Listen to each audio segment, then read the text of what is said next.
And when you buy non-productive assets, all you're counting on is whether the next person is going to pay you more because they're even more excited about another next person coming along. But the asset itself is creating nothing. Yes, this applies to cryptocurrencies like Dogcoin, and recently, PEPE.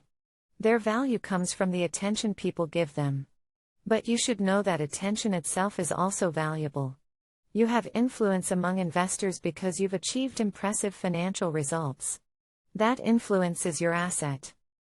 When you announce that you will buy shares of Blizzard, the news attracts a lot of attention, and as a result, the stock price goes up. This happens not because Blizzard suddenly has more sales, employees, technologies, or other traditional assets. It's just because investors are paying attention to your decision and they think it might be a good one. The attention from investors focused on you can influence the market. It does create a rising price, does create more buyers, and people think I've got to get in on this, and it's better if they don't understand it. That's the other thing about non-productive. If you don't understand it, you get much more excited than if you understand it. Congratulations, you've joined the attention trading market. However, investors respect you not just because of that, but because you are a living legend in the financial market. Can you explain in 2 words what else is worth investing in besides attention to assets?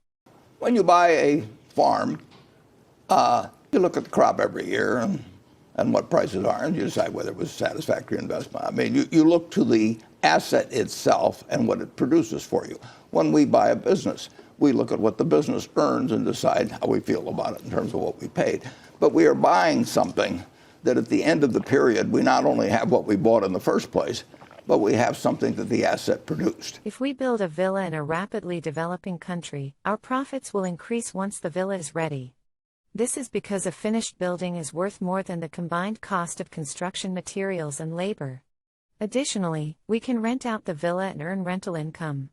Since we are building it in Indonesia, where the economy is growing and property prices are rising, the value of the villa will also go up. This aligns perfectly with our investment strategy. To facilitate these transactions, we use NFTs, which can be purchased with cryptocurrency. This is because we are a global company, and property ownership in different countries is governed by different laws. Moreover, real estate investment rules vary in different countries. In 2022, a real estate deal was already successfully conducted in the USA using NFTs, and it was recognized as legal. In this case, we view cryptocurrencies as an intermediary market, a way to formalize traditional transactions. Eventually, the world will move towards decentralized finance, and we want to be among the first to benefit from this global economic shift. I don't think they're expressing an opinion on the ultimate value. I would be very surprised if the top partners of Goldman are selling their Goldman stock and putting it into Bitcoin. Of course, we can't compete with such big players. However, right now, the market is so huge that even Goldman Sachs won't be able to dominate it, even with all their money. This is not just the American market, we are witnessing a global transformation of the digital economy. Even when other big financial institutions enter this market, they won't take up more space than they currently have in the financial market. It's all the same market.